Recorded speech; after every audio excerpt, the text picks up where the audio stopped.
En 2002, la disparition de 3 spéléologues brésiliens dans le sud de la France n'a suscité que quelques lignes dans la presse locale et de brèves mentions dans la presse internationale. Aucune agitation mondiale, ni couverture médiatique prolongée. Pour la plupart, il s'agissait d'un accident malheureux impliquant des étrangers aventureux sur un territoire qu'ils connaissaient mal. Pour d'autres, c'était simplement une affaire parmi tant d'autres, résolue par l'explication la plus simple, un enseveli dans une grotte instable.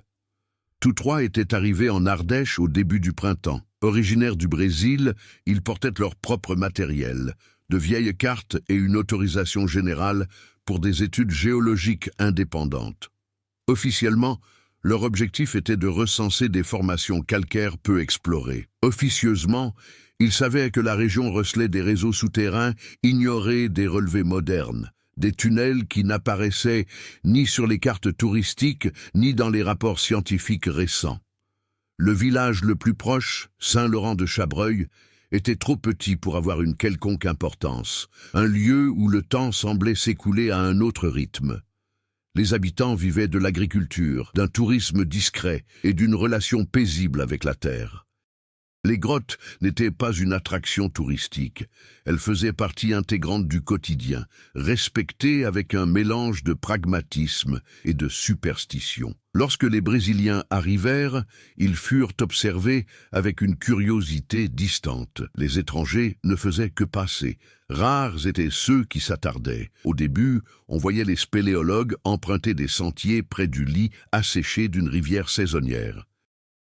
Ils portaient de lourds sacs à dos, des cordes, des détecteurs et de puissantes lampes torches. Ils parlaient peu aux habitants, se contentant de quelques achats rapides et de questions objectives. Ils étaient pressés. Quelque chose en ce lieu les appelait irrésistiblement, comme s'ils suivaient un ordre invisible. Le dernier contact confirmé remonte à un après-midi nuageux. Un agriculteur du village les a vus se diriger vers une crevasse partiellement recouverte de végétation, connue seulement des plus anciens habitants. On ne la considérait pas comme une grotte active. Au contraire, on disait que cet accès ne menait nulle part, une ancienne ouverture, oubliée depuis des décennies. Après cela, le silence.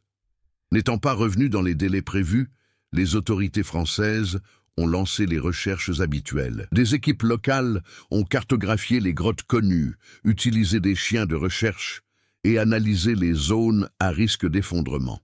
Elles ont découvert du matériel endommagé, des traces de passage et, curieusement, des cordes coupées nettes, un phénomène qui n'a jamais été expliqué. Aucun corps, aucune confirmation définitive. L'affaire fut classée après quelques mois. L'explication officielle évoquait un effondrement interne profond, impossible à atteindre sans danger. Les recherches furent interrompues en raison de risques structurels. Dans les archives, elle fut enregistrée comme disparition en milieu naturel hostile. Pour l'État français, l'affaire était close, déconseillée aux familles. Título 78. Espeleólogos brasileiros desaparecidos em 2002. 9 anos depois, moradores locais encontram túnel após uma enchente. Francês, spéléologues brésiliens disparus en 2002. 9 ans plus tard, des habitants locaux découvrent un tunnel après une inondation. Au Brésil, l'impact fut plus grand mais bref. L'agitation fit place à la frustration. Sans dépouille, il n'y eut ni enterrement, ni apaisement. Le temps passa, comme toujours, transformant la douleur en silence et l'espoir en un souvenir douloureux. 9 ans se sont écoulés. En 2011, le sud de la France a subi l'une des pires inondations de la décennie. Des pluies torrentielles ont provoqué le débordement des rivières, déraciné des arbres centenaires et remodelé le paysage rural. À Saint-Laurent-de-Chabreuil, la rivière, d'ordinaire paisible, a débordé avec une force sans précédent. Lorsque l'eau s'est finalement retirée, elle a révélé quelque chose qui n'aurait pas dû être là. Un pan de colline s'était effondré, révélant une structure souterraine qui ne figurait dans aucun registre officiel.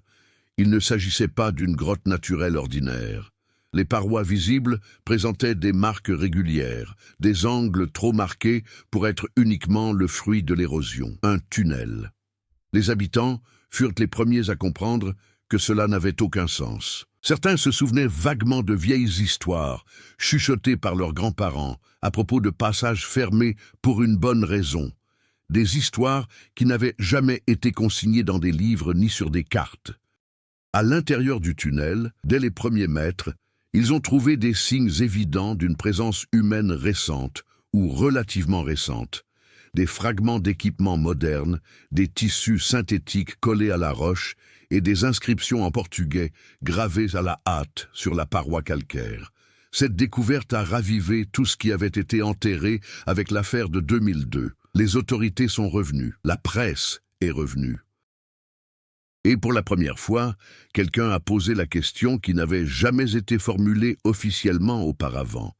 Et si les spéléologues n'étaient pas morts ce jour-là, le tunnel semblait se prolonger bien au-delà de ce que l'ouverture laissait entrevoir. L'obscurité qui y régnait n'était pas une simple absence de lumière, elle était dense, presque palpable, comme si cet espace était resté clos pendant des années, attendant que quelque chose ou quelqu'un le découvre à nouveau. Et c'est à ce moment-là que les habitants de Saint-Laurent-de-Chabreuil comprirent que l'inondation n'avait rien créé. Elle a simplement révélé ce qui avait toujours été caché. La réouverture du secteur après les inondations a transformé Saint-Laurent-de-Chabreuil en quelque chose qu'il n'avait jamais été, un lieu d'intérêt. Des camions officiels ont commencé à stationner près des champs, des rubans de signalisation ont bloqué des sentiers empruntés depuis des générations et des hommes en gilets réfléchissants ont commencé à patrouiller là où, auparavant, on ne voyait que des résidents et des animaux. Le tunnel partiellement exposé a été scellé temporairement, mais le mal était fait. Le paysage familier était brisé, au sens propre comme au figuré. Parmi les habitants, rares furent ceux qui manifestèrent une véritable surprise. La plupart éprouvèrent plutôt un sentiment de confirmation. Jean Morel, un agriculteur de 68 ans, fut l'un des premiers à déclarer que cela expliquait beaucoup de choses. Il n'évoquait pas le mystère avec enthousiasme, mais avec une lassitude tenace, comme quelqu'un qui portait en lui, depuis l'enfance, un secret irrésolu. Pour Jean, le tunnel n'était pas une découverte, mais un souvenir mal enfoui. Des décennies plus tôt, alors qu'il était encore enfant, il avait entendu parler de passages souterrains ouverts pendant l'occupation allemande lors de la Seconde Guerre mondiale, des tunnels improvisés pour le transport, des cachettes, des voies d'évasion. Officiellement, ils étaient tous censés avoir été détruits ou scellés après le conflit. Officieusement, personne n'avait jamais vérifié chaque point d'accès. Dans cette région de calcaire fragile, le sous-sol avait toujours été plus complexe que ne le laissaient supposer les cartes. La France rurale porte en elle une mémoire particulière, une mémoire non écrite, transmise par prudence. Certains lieux sont restés inexplorés, non par peur irrationnelle, mais par un accord tacite entre générations. Certains versants n'ont pas été fouillés, certaines fissures n'ont pas été élargies, et certaines questions n'ont pas été posées. Entre-temps, le dossier de la disparition de 2002 a été rouvert à Paris. Le commissaire Étienne Lavoisier, chargé de l'enquête, était totalement indifférent aux événements. Pour lui, il s'agissait simplement d'une incohérence administrative à corriger. Le détail qui a le plus retenu son attention n'était pas le tunnel lui-même, mais le fait qu'il ne figure dans aucun rapport géologique officiel. Une situation statistiquement improbable dans un pays qui catalogue son sous-sol depuis plus d'un siècle. En analysant les premières photos de l'intérieur dégagé, Étienne remarqua des motifs qui ne correspondaient pas à ceux des grottes naturelles, des marques parallèles sur les parois, des points de renforcement rudimentaires et d'anciens vestiges métalliques mêlés à des matériaux modernes. Cela indiquait une utilisation prolongée à différentes époques. Le tunnel n'avait pas simplement été ouvert puis abandonné, il avait été réutilisé. Les spéléologues brésiliens, quant à eux, se sont précisés au fur et à mesure de l'étude des documents. Il ne s'agissait pas d'aventuriers amateurs. 2 d'entre eux possédaient une solide formation universitaire, leurs recherches portant sur des réseaux souterrains peu documentés. Le 3e, bien que moins connu sur le plan académique, bénéficiait d'une expérience pratique en milieux extrêmes. Le voyage en France n'avait pas été improvisé. Il avait été planifié, prévenu par des contacts préalables, et surtout, l'information avait été intégralement communiquée aux autorités locales. Dans des journaux numériques retrouvés des années auparavant, mais jugés sans intérêt à l'époque, figuraient de vagues allusions à des structures contre nature et à des interventions humaines anciennes. À l'époque, ces passages avaient été considérés comme des interprétations subjectives. Aujourd'hui, ils revêtent une toute autre importance.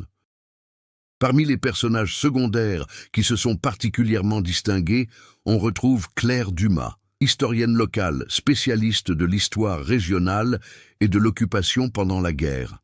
Initialement consultée uniquement pour contextualiser le sujet, elle est rapidement devenue une figure incontournable. Claire connaissait parfaitement les archives municipales et, surtout, leurs lacunes. Elle savait quels documents avaient disparu, quels rapports étaient volontairement vagues et quelles cartes avaient été redessinées au fil des décennies. Sur l'une des images du tunnel, elle reconnut un symbole presque effacé dans la roche, une marque utilisée par les unités du génie allemand pour indiquer les passages temporaires. Il n'aurait jamais dû être là, et s'il y était, personne n'avait pensé à l'effacer. La présence de ce symbole soulevait une question gênante. Si le tunnel avait des origines militaires, pourquoi était-il laissé partiellement accessible? Et pourquoi personne ne semblait disposé à en parler ouvertement? De l'autre côté, une résistance silencieuse se manifestait.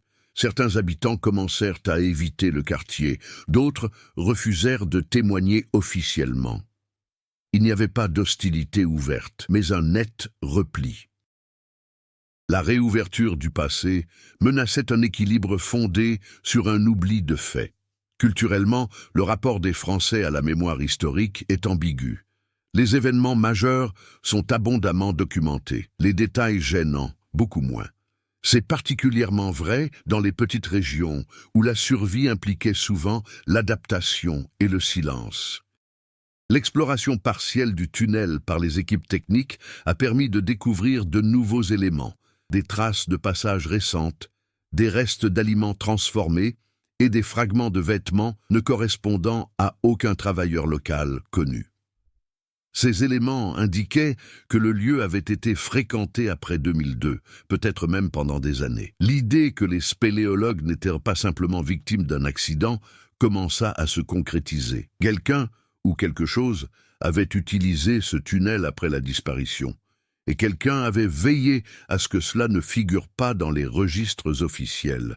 L'univers du récit s'est étendu, révélant non seulement un espace physique caché, mais aussi un réseau de décisions humaines façonnées par la peur, la facilité et des héritages historiques non résolus. Saint-Laurent-de-Chabreuil a cessé d'être un simple décor pour devenir un acteur du conflit, un lieu qui a réagi à la vérité par une résistance silencieuse.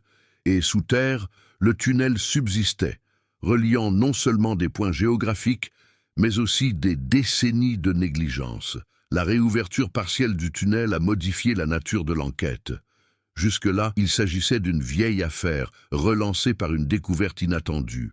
Dès lors, elle est devenue un problème concret. Cet espace souterrain n'était pas qu'un vestige du passé.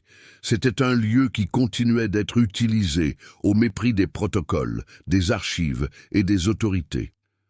Les premières explorations techniques ont révélé des obstacles qui n'étaient pas mentionnés dans les rapports initiaux. Des sections du tunnel étaient intentionnellement obstruées par des débris agencés, et non par un effondrement naturel. Les pierres avaient été soigneusement empilées, créant des barrières de fortune qui ralentissaient toute progression. Chaque obstruction nécessitait du temps, des outils et des décisions prises consciemment par quelqu'un à un moment donné. Le commissaire Étienne Lavoisier comprit que le conflit ne se limitait pas au souterrain, mais s'étendait aussi à la surface. Les demandes d'accès complet commencèrent à se heurter à des obstacles bureaucratiques inattendus. Les autorisations furent retardées, les équipes réduites et les rapports techniques réévalués, avec une prudence excessive. Officiellement, tout était justifié par la sécurité des structures. En pratique, il y avait une volonté manifeste de ralentir le processus. Claire Dumas ressentit elle aussi le changement.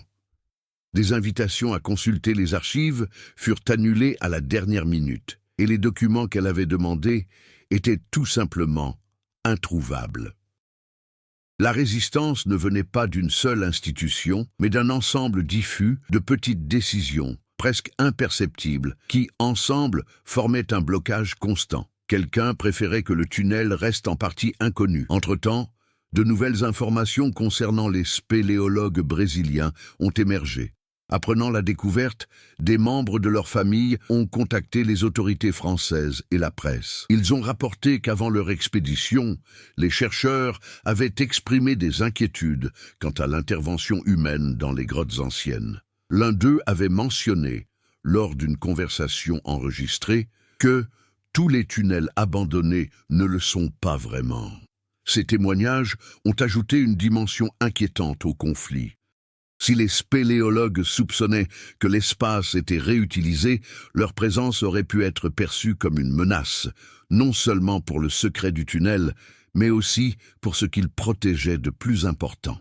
À l'intérieur du village, l'atmosphère changea. Les habitants commencèrent à discuter de la présence constante d'étrangers. Certains craignaient que la région ne devienne une attraction touristique ou une zone interdite d'accès de façon permanente. D'autres exprimaient une crainte plus directe, que toute manipulation du sous-sol ait des conséquences. Aucun consensus ne se dégageait, seulement une tension croissante. Jean Morel, resté jusque-là réservé, commença à éviter tout contact avec les journalistes. Lorsqu'il prit enfin la parole, ce fut bref et gênant. Il se contenta de déclarer qu'il y a des choses qui ne disparaissent pas lorsqu'on les enterre, et que le tunnel n'avait jamais été aussi inoffensif qu'on le croyait. Il n'en dit pas plus, c'était inutile. Le silence qui suivit était plus éloquent que n'importe quel détail. Alors que les équipes techniques progressaient de quelques mètres au-delà de la seconde barrière, elles découvrirent des signes évidents d'une utilisation prolongée.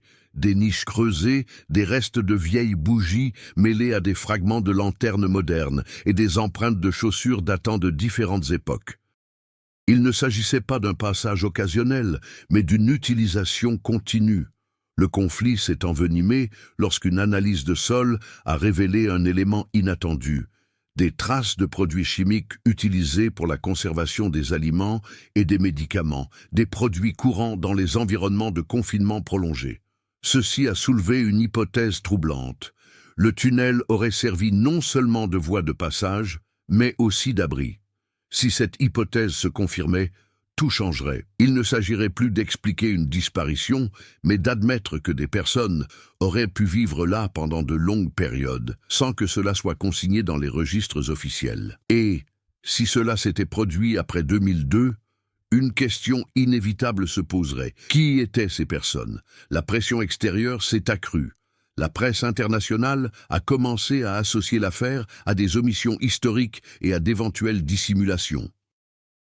Les autorités locales ont réagi par des déclarations vagues, renforçant le discours de la prudence technique. Plus elles parlaient de sécurité, plus il devenait évident qu'il y avait quelque chose à cacher.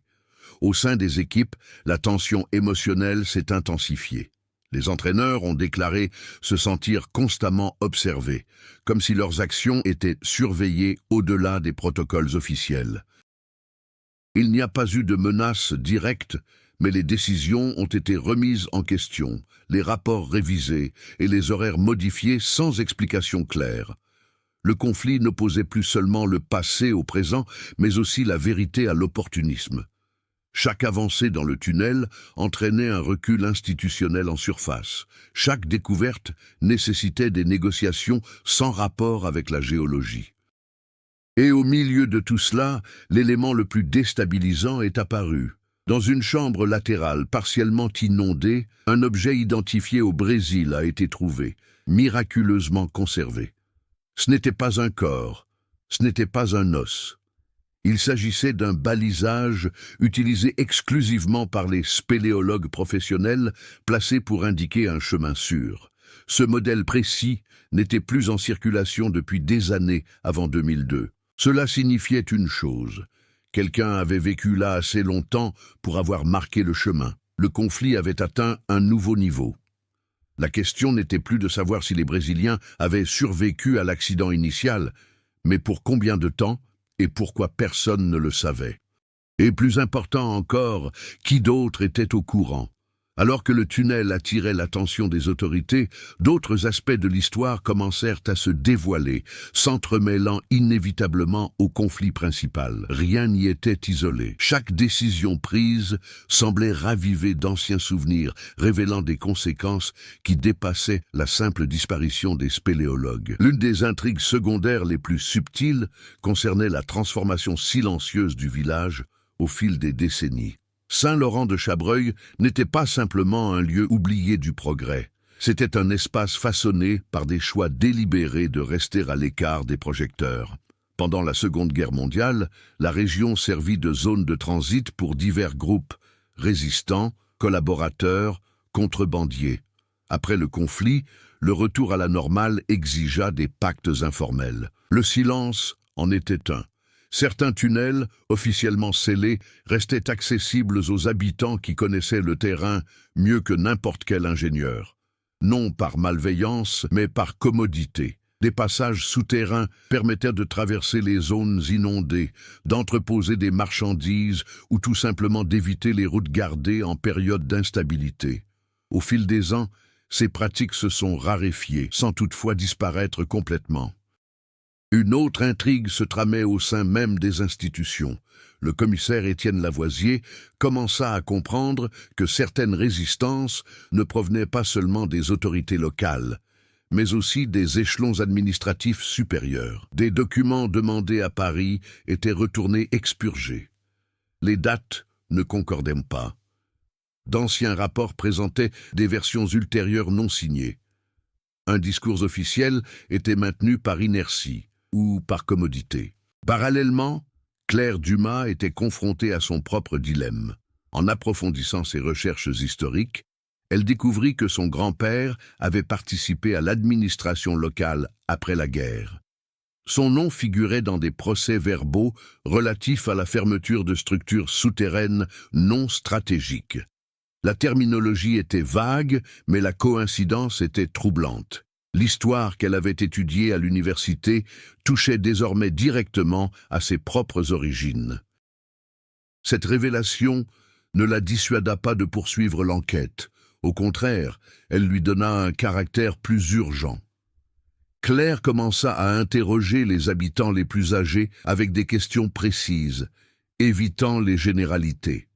Certaines portes se fermèrent, d'autres s'entr'ouvrirent, juste assez pour confirmer que le tunnel n'avait jamais été complètement oublié. Il avait été toléré, surveillé à distance et tenu à l'écart des archives officielles.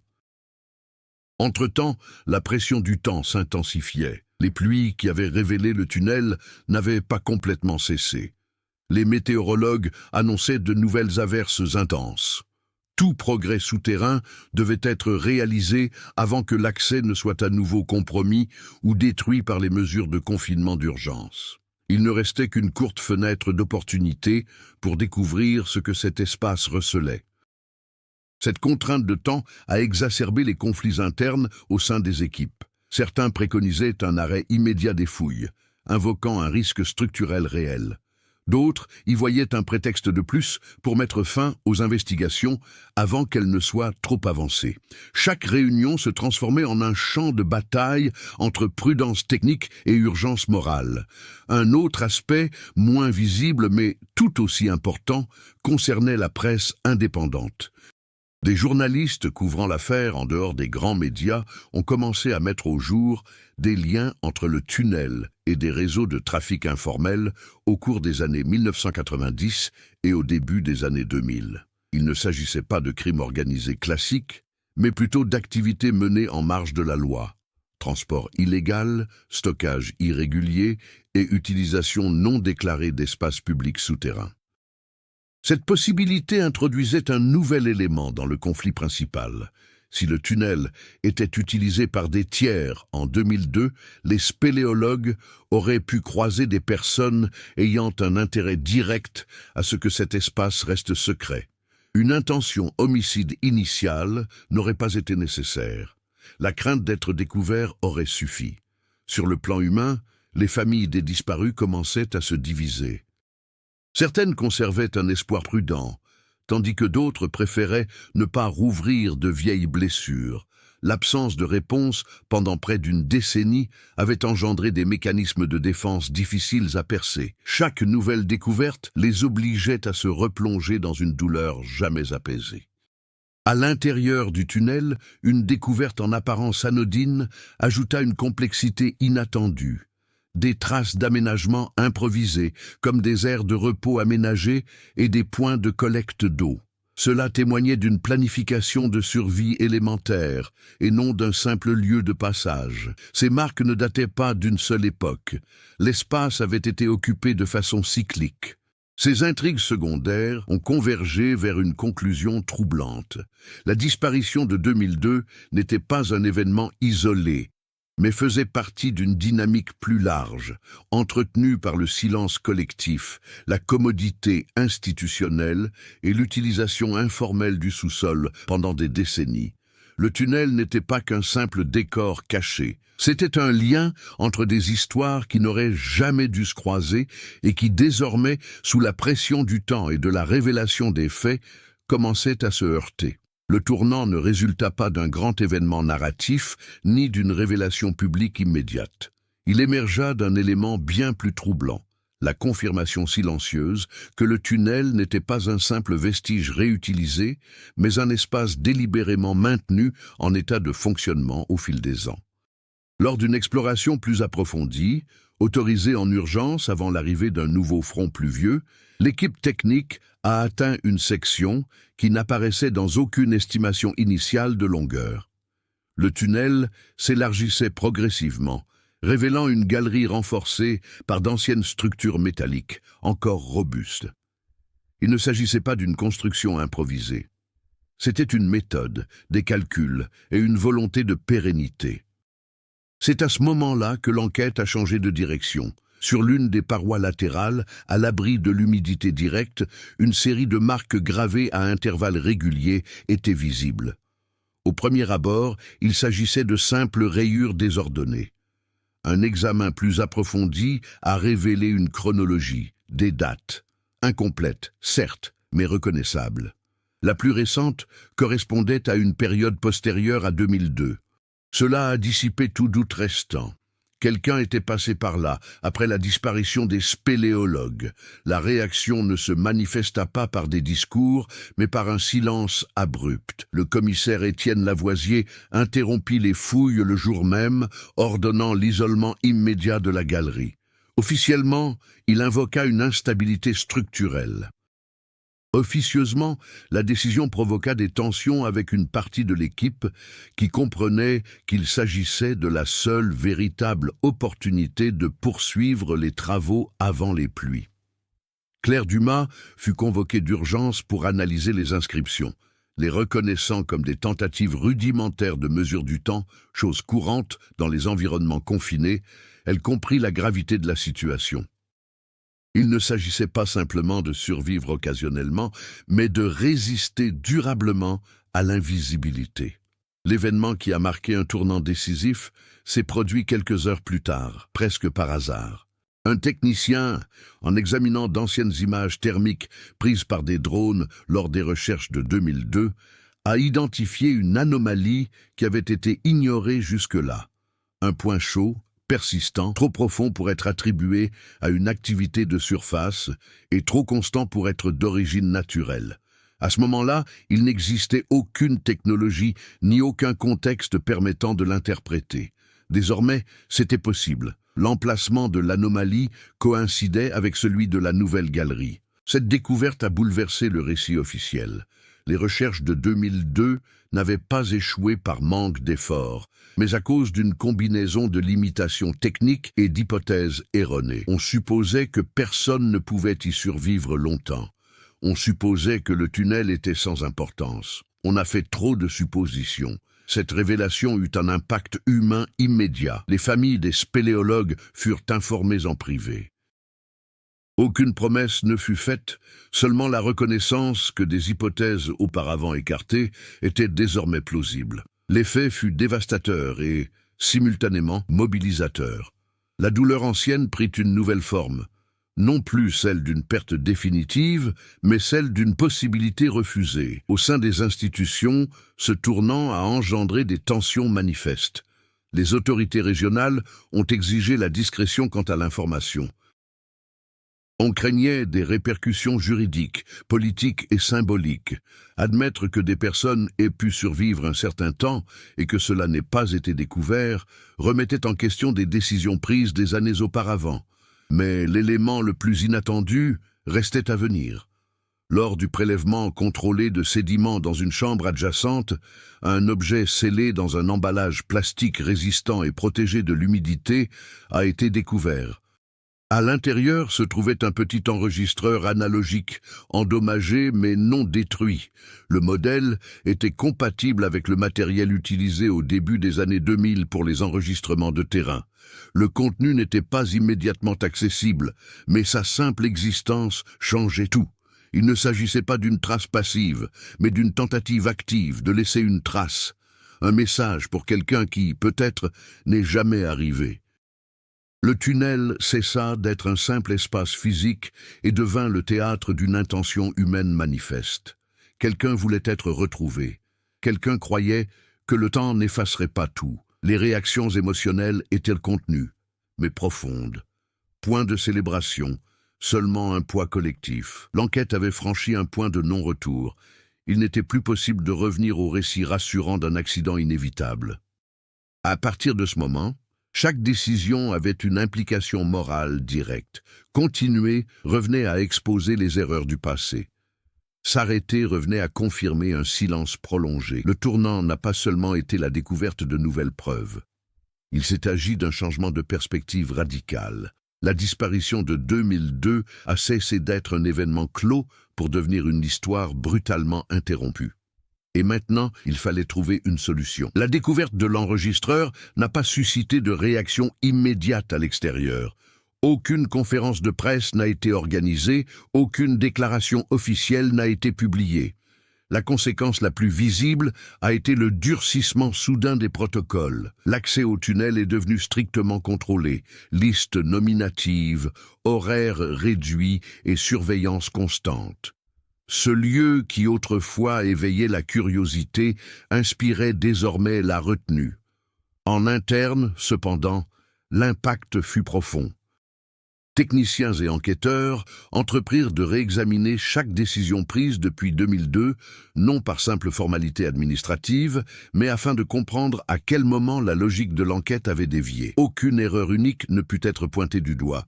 Il s'agissait plutôt d'une succession de présomptions trop hâtives. Le commissaire Étienne Lavoisier se retrouva au cœur de ces réactions. Sous la pression de sa hiérarchie et sous le regard de ses subordonnés, il commença à agir avec une extrême prudence. Chaque ordre était mûrement réfléchi, chaque avancée évaluée à l'aune de multiples risques, non seulement structurels, mais aussi institutionnels. Étienne comprenait que le moindre faux pas pouvait transformer l'affaire en scandale national. Claire Dumas a réagi différemment. La présence du magnétophone l'a profondément marquée. Pour elle, cet objet était la preuve tangible que le tunnel avait été habité, et non simplement utilisé. L'histoire a cessé d'être abstraite. Elle est devenue humaine. Claire a intensifié ses recherches, croisant les données historiques avec les documents contemporains, à la recherche de schémas de dissimulation s'étalant sur plusieurs décennies. Les familles des spéléologues ont réagi de manière diverse. Certaines ont exigé des réponses immédiates, faisant pression sur les autorités pour une transparence totale. D'autres se sont retirées, craignant que la réouverture de l'enquête n'engendre plus de souffrance que de soulagement. Les répercussions émotionnelles ont été complexes. Espoir et ressentiment coexistaient sans pour autant s'annuler mutuellement. Dans le village, les réactions furent plus discrètes, mais tout aussi significatives. La présence officielle accrue suscita un certain malaise. Les habitants les plus âgés évitaient le sujet en public, mais des confidences fusaient en privé. Certains avouaient, à voix basse, que le tunnel n'avait jamais été complètement oublié. D'autres craignaient que de vieilles vérités ne refassent surface, affectant les personnes qui y vivaient encore. La presse, constatant le changement de position officielle, a intensifié sa couverture. Le manque d'informations claires a alimenté les spéculations. Chaque retard était interprété comme une tentative de dissimulation. Il en a résulté une augmentation des pressions extérieures, rendant toute décision encore plus délicate. À l'intérieur du tunnel, les conséquences se sont matérialisées. Une première analyse de l'enregistreur a révélé que, malgré les dommages, une partie des données était récupérable. Cela exigerait du temps et des techniques spécialisées. En attendant, la simple connaissance de son existence a modifié la perception de l'espace. Chaque marque sur le mur, chaque objet abandonné est devenu un élément potentiel d'un récit conscient. L'enquête ralentit, mais la tension monta. L'urgence ne tenait plus seulement aux pluies imminentes, mais aussi à la nécessité de décider jusqu'où aller. Avancer signifiait exposer les responsabilités. Reculer revenait à admettre, même implicitement, que l'on ne souhaitait pas toute la vérité. Les réactions émotionnelles des personnes impliquées commencèrent à se traduire par des actions concrètes. Les techniciens contestèrent les ordres donnés. Les historiens réclamèrent un accès illimité aux archives. Les avocats des familles élaborèrent des stratégies. L'affaire cessa d'être une simple enquête et devint un enjeu de débat moral. Une conséquence inattendue est survenue lorsqu'un ancien employé municipal a contacté Claire anonymement. Il n'a apporté aucune preuve, seulement une affirmation troublante. Le tunnel était considéré comme sensible depuis des décennies, non pas en raison d'un risque physique, mais en raison de son potentiel de divulgation. Selon lui, il existait un consensus tacite selon lequel certains espaces devaient être tenus à l'écart du public. Ces informations n'ont pu être vérifiées immédiatement, mais elles ont conforté une intuition grandissante. La disparition de 2002 s'inscrivait dans un contexte déjà fragilisé par des choix antérieurs. Il ne s'agissait pas d'un événement isolé, mais d'un point de rupture dans une longue série d'omissions. Les conséquences s'accumulèrent sans qu'une solution claire ne se dessine. Chaque réaction en engendrait une autre, créant un cercle vicieux de tension. Le tunnel, autrefois invisible, irradiait désormais ses effets sur l'ensemble du tissu social et institutionnel environnant. Et au cœur de tout cela demeurait la question que personne n'osait encore poser à voix haute. S'il y a eu des traces écrites, des tentatives de communication et des signes de survie, à quel moment l'histoire a-t-elle cessé d'être une simple disparition pour devenir une histoire d'abandon? Le dépassement qui commença à se dessiner ne fut ni individuel ni immédiat. Il se produisit de manière fragmentée, au gré de décisions difficiles, de changements subtils d'attitude et de la rupture progressive des schémas qui avaient maintenu le silence pendant des années. Cette évolution ne naquit pas de la révélation d'une vérité unique, mais de la volonté encore hésitante de l'affronter. Pour le commissaire Étienne Lavoisier, le tournant fut moins visible de l'extérieur, mais décisif à l'intérieur. Jusque-là, ses actions avaient été guidées par un équilibre entre rigueur technique et préservation de l'institution. Or, cet équilibre devenait intenable. Il comprit que continuer à agir uniquement dans le cadre de limites tacites revenait à répéter l'erreur qui avait maintenu l'affaire en suspens pendant près d'une décennie. Le changement a commencé par de petits gestes. Étienne a autorisé un accès élargi à des zones du tunnel qui étaient restées jusque-là hors du champ d'application officiel, justifiant sa décision par de nouvelles évaluations structurelles. En pratique, il s'agissait d'un geste de rupture. Pour la première fois depuis la réouverture du dossier, les progrès n'étaient plus freinés par la crainte de conséquences politiques. Claire Dumas a elle aussi traversé une période de transformation, quoique plus douloureuse. Le lien entre sa famille et les décisions prises après la guerre n'était plus un simple fait historique gênant, mais un conflit personnel. Au lieu de se replier sur elle-même, elle a choisi d'approfondir ses recherches, se confrontant à des archives qu'elle aurait préféré ignorer et interrogeant des personnes ayant connu son grand-père. Son évolution ne s'est pas traduite par l'absolution, mais par l'acceptation de la complexité morale du passé. À l'intérieur du tunnel, le défi prit forme concrète. Les équipes commencèrent à réorganiser l'exploration, en se concentrant sur la survie humaine plutôt que sur la simple cartographie géologique. Il fallut alors réapprendre à observer l'espace. Des zones auparavant considérées comme secondaires commencèrent à être examinées avec attention.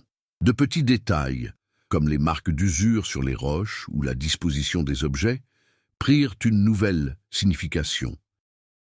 Ce changement d'approche a porté ses fruits. Dans une galerie latérale, un système de ventilation naturelle rudimentaire, créé par des fissures existantes, a été mis au jour. Bien qu'insuffisant pour permettre une occupation permanente par plusieurs personnes, il expliquait comment une personne pouvait y survivre pendant de longues périodes. Cette découverte n'a pas reproduit les obstacles précédents. Elle a ouvert de nouvelles perspectives. Les familles des spéléologues ont elles aussi traversé une période d'adaptation. L'espoir de réponses rapides a cédé la place à une compréhension plus réaliste de la complexité de la situation. Certaines ont commencé à collaborer directement avec les chercheurs, en leur fournissant des documents personnels, des comptes rendus de conversations et du matériel similaire à celui utilisé en 2002. La douleur n'a pas diminué, mais elle s'est transformée en action. Au sein du village, des signes de changement commencèrent à apparaître. Des habitants, jusque-là silencieux, se mirent à livrer des informations fragmentaires. Non pas de grandes révélations, mais des confirmations précises que le tunnel avait été emprunté sporadiquement au fil des ans. Ces témoignages, bien qu'incomplets, mirent fin à un déni collectif. L'évolution la plus significative fut cependant institutionnelle. Prenant conscience de l'inévitabilité de l'avancement de l'enquête, les secteurs auparavant réticents commencèrent à s'adapter. Les documents furent publiés avec moins de restrictions. Des dossiers jugés jusque-là sans intérêt commencèrent à être réexaminés. Il ne s'agissait pas de se racheter, mais de reconnaître que maintenir le blocus était plus risqué que de le contrer. D'un point de vue humain, la transformation du protagoniste collectif, l'enquête elle-même, est devenue manifeste. L'accent n'a plus été mis sur l'évitement des erreurs passées, mais sur la compréhension de leurs conséquences. Ce changement de mentalité a permis de prendre des décisions fondées sur la responsabilité et non sur la facilité. Un nouveau défi se présenta lorsque des analyses approfondies de l'enregistreur révélèrent la possibilité réelle d'une récupération audio partielle. Cela exigerait davantage de temps, de ressources et, surtout, de patience. Il ne s'agissait pas d'un obstacle rencontré auparavant, mais d'une épreuve de maturité. Aller de l'avant impliquait d'accepter que les réponses soient peut-être incomplètes, fragmentaires, voire douloureuses. Le dépassement du conflit ne l'a pas fait disparaître. Au contraire, il l'a approfondi d'une manière plus authentique. En renonçant aux solutions de facilité et aux discours rassurants, les personnes impliquées ont accepté l'incertitude comme partie intégrante du processus. C'est précisément là que s'est opérée la croissance, dans la capacité à persévérer même sans garantie. Le tunnel n'était plus seulement un lieu de mystère, il était devenu un espace d'apprentissage collectif, sur la mémoire, la responsabilité et le coût humain du silence. Et pour la première fois depuis 2002, un consensus tacite s'est dégagé parmi les personnes directement impliquées. Il fallait parvenir à la vérité, même incomplète. Non pas pour corriger le passé, mais pour empêcher qu'il ne se répète. Les préparatifs du dénouement commencèrent par un net changement de rythme. Le temps, qui semblait jusque-là élastique, se mit à se comprimer. Les prévisions météorologiques confirmèrent une nouvelle série de pluies torrentielles, plus violente encore que les précédentes. Si le tunnel venait à être de nouveau inondé ou à s'effondrer, toute réponse définitive serait perdue, peut-être à jamais. Cette pression temporelle a forcé des décisions qui avaient été reportées pendant des mois. Le commissaire Étienne Lavoisier autorisa une opération finale et ciblée à l'intérieur du tunnel. Il ne s'agirait pas d'une exploration exhaustive, mais d'une intervention chirurgicale. L'objectif était d'atteindre la galerie la plus profonde identifiée jusqu'alors, où les preuves de présence humaine étaient les plus cohérentes. Tous les éléments devaient converger vers ce point. Il n'y avait plus de place pour les détours. Claire Dumas a joué un rôle essentiel dans la préparation du documentaire. Elle a recoupé des cartes historiques, des archives militaires fragmentaires et des données géologiques actuelles, créant ainsi une projection de ce qui pouvait exister au-delà du dernier point accessible. Le résultat a révélé quelque chose d'inquiétant. Le tunnel ne s'arrêtait pas là. Il était relié à une cavité plus vaste, isolée du réseau principal, un espace qui, de par sa configuration même, serait difficilement détectable par des recherches conventionnelles. Ces informations ont permis de résoudre l'un des points les plus importants. L'échec des recherches de 2002, autrefois considéré comme une tragédie imprévisible, est devenu compréhensible d'un point de vue technique. L'erreur ne résidait pas dans un manque d'efforts, mais dans une méconnaissance de la complexité réelle du réseau souterrain. Parallèlement, le complot institutionnel atteignait son point culminant. La publication de documents supplémentaires a révélé des contradictions flagrantes dans les rapports précédents. Les décisions d'interrompre les recherches reposaient non seulement sur des risques structurels, mais aussi sur des recommandations générales de ne pas approfondir les sujets sensibles. Aucune preuve directe de mauvaise foi n'a été établie, mais la tendance était manifeste. Ces révélations n'ont pas été rendues publiques immédiatement. Ce choix était stratégique. Toute fuite avant l'opération finale aurait pu la compromettre. La préparation exigeait une concentration absolue. Les familles des spéléologues furent informées du projet. Aucune promesse ne fut faite. Seule l'assurance que, cette fois, la procédure serait suivie à la lettre. Certains décidèrent de suivre la situation à distance. D'autres préférèrent s'éloigner, craignant l'impact émotionnel d'un dénouement imminent.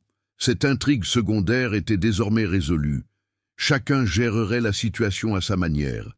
Dans le village, la tension était palpable. La présence constante des équipes et des véhicules contrastait avec le silence des habitants. Rares étaient ceux qui parlaient ouvertement, mais l'appréhension était manifeste. L'inondation avait rompu le pacte de l'oubli. Désormais, il ne restait plus qu'à attendre les conséquences définitives. La préparation technique était méticuleuse.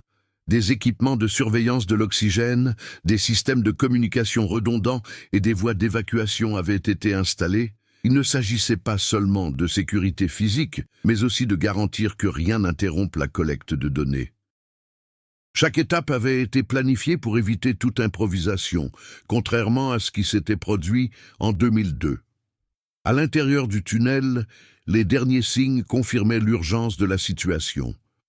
De récents glissements de terrain mineurs indiquaient une instabilité croissante. La structure tenait encore, mais plus pour longtemps. La nature, indifférente à la quête de réponse de l'humanité, suivait son propre cours. La préparation émotionnelle finale se déroula dans le silence. Aucun discours de motivation ne fut prononcé. Chaque membre de l'équipe comprenait la gravité de ce qui allait se produire. Le point culminant ne serait pas une explosion soudaine, mais le fruit de choix faits au fil des années. Tout convergeait vers ce point précis sous terre, une cavité hors des sentiers battus, fruit des décisions humaines et du hasard géologique. Là, toutes les questions devaient trouver une réponse. Lorsque l'équipe s'est enfin positionnée pour la descente finale, il n'y avait plus de place pour un repli stratégique. Le passé, le présent et les conséquences futures étaient alignés sur un seul axe.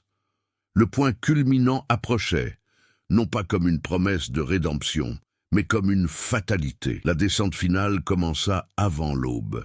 Non par stratégie, mais par nécessité. Les prévisions annonçaient la pluie pour la nuit même, et chaque heure comptait. Le tunnel, silencieux comme toujours, semblait différent, non pas menaçant, mais imprégné d'une anticipation presque palpable. L'air était plus lourd, non seulement à cause de l'humidité, mais aussi de la conscience collective qu'il n'y aurait pas d'autre tentative. L'équipe a progressé selon le plan élaboré par Claire Dumas. La dernière section exigeait des mouvements précis, presque chorégraphiés. Des cordes étaient fixées à des points préalablement testés, et la communication était assurée par des phrases courtes et fonctionnelles. Aucune hésitation n'était permise. Lorsqu'ils atteignirent la zone non cartographiée, l'agencement des lieux changea brusquement. La galerie s'ouvrait sur une vaste cavité, protégée par une formation rocheuse qui détournait la majeure partie de l'eau. À cet endroit, le sol était plus plat. Non pas naturellement, des traces évidentes d'intervention humaine étaient visibles. L'impact fut immédiat. Au centre de la cavité, une structure improvisée se dressait. Des restes d'armature métallique, des fragments de tissu isolants et des conteneurs transformés en abris. Ce n'était pas un campement confortable, mais c'était fonctionnel. Quelqu'un y avait vécu, pas seulement quelques jours, suffisamment longtemps pour aménager cet espace en abri. La transformation du protagoniste collectif, l'enquête, est devenue manifeste à ce moment-là. L'attention s'est déplacée du « que s'est-il passé » au « comment cela a-t-il été possible ?» Le récit de l'accident inévitable s'est effondré face aux preuves concrètes d'adaptation et de résilience. Dans un coin de la cavité, partiellement protégé par un surplomb rocheux, gisaient les vestiges d'un ancien point d'enregistrement.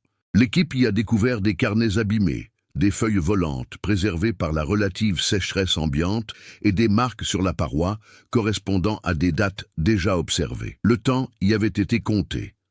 Chaque jour, inscrit, était un refus de disparaître. Le tournant décisif survint lorsque l'enregistrement, enfin analysé sur place, révéla des sons audibles. La qualité était médiocre mais suffisante. Les voix étaient trop calmes pour quelqu'un pris de panique. Elles évoquaient des blessures maîtrisées, des tentatives de cartographie d'itinéraires alternatifs et des bruits provenant d'autres parties du tunnel. Et puis, la phrase qui a tout redéfini, « Nous ne sommes pas seuls ici ». La plausibilité de ce revirement ne tenait pas à un événement extraordinaire, mais à quelque chose de profondément humain. Les spéléologues avaient croisé le chemin des usagers du tunnel, des personnes qui dépendaient de cet espace pour des activités incompatibles avec les intempéries. Il n'y eut pas de confrontation immédiate. Il y eut une négociation silencieuse, une coexistence tendue, des choix faits sous la pression. Le point culminant fut atteint lorsqu'un enregistrement final révéla la décision fatale. Les Brésiliens avaient choisi de rester dans la cavité isolée, tandis que les autres usagers scellaient l'accès principal, promettant de revenir avec des renforts une fois le risque diminué. Une promesse qui ne fut jamais tenue. La transformation du protagoniste s'acheva à ce moment-là. L'enquête, auparavant sur la défensive et fragmentée, assuma l'entière responsabilité. Il ne s'agissait plus de trouver des coupables individuels, mais de reconnaître un système de décisions petites et successives qui avait rendu l'abandon possible. Le point culminant émotionnel est survenu sans spectacle. Il s'est manifesté dans le silence qui a suivi l'enregistrement final. Ni explosion, ni effondrement dramatique, juste la prise de conscience que la survie avait eu lieu et qu'elle avait pris fin non pas par la nature, mais par le choix de garder des secrets. Lorsque l'équipe a commencé l'extraction, les premières gouttes de pluie résonnaient déjà dans les parties supérieures du tunnel. Le temps était compté, mais la vérité avait enfin éclaté. Le conflit central a été résolu. Non sans difficulté, mais clairement. Le retrait de l'équipe s'est déroulé sous une pluie battante. Ce n'était pas une évacuation précipitée, mais il n'y a pas eu non plus de cérémonie.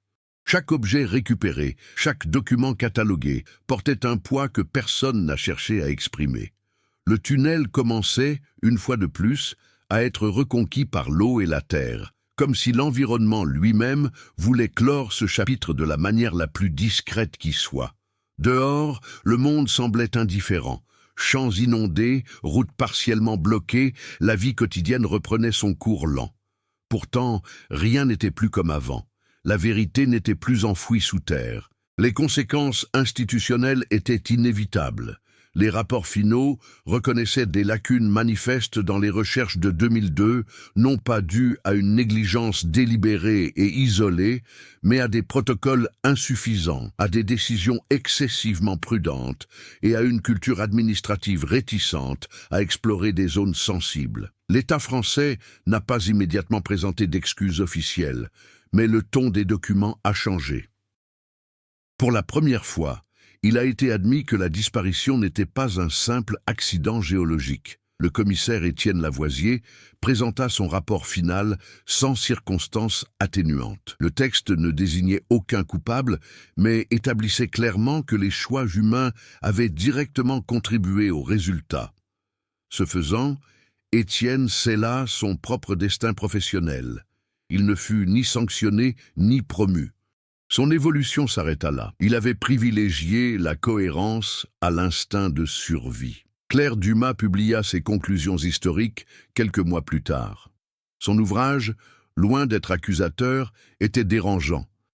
Il établissait un lien entre l'usage informel du métro durant l'après-guerre et des pratiques de dissimulation administrative ainsi que des pactes tacites entre générations. Le tunnel cessa d'être un élément isolé et devint le symbole d'un héritage de décisions prises pour maintenir l'ordre à tout prix.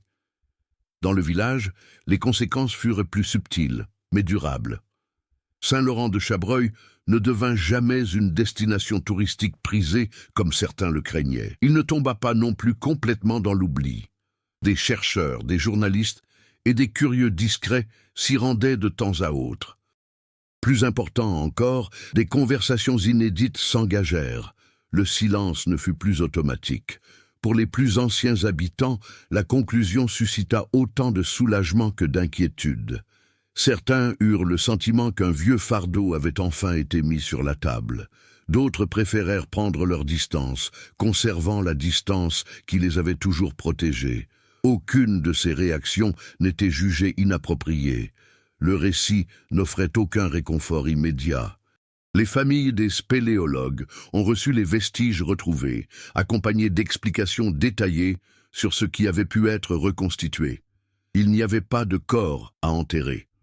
On ignorait la date précise du décès. Pourtant, quelque chose d'essentiel avait changé. L'absence n'était plus absolue. L'histoire des 3 Brésiliens prenait une dimension humaine. Des choix, de la résistance, des tentatives de coexistence, un espoir différé.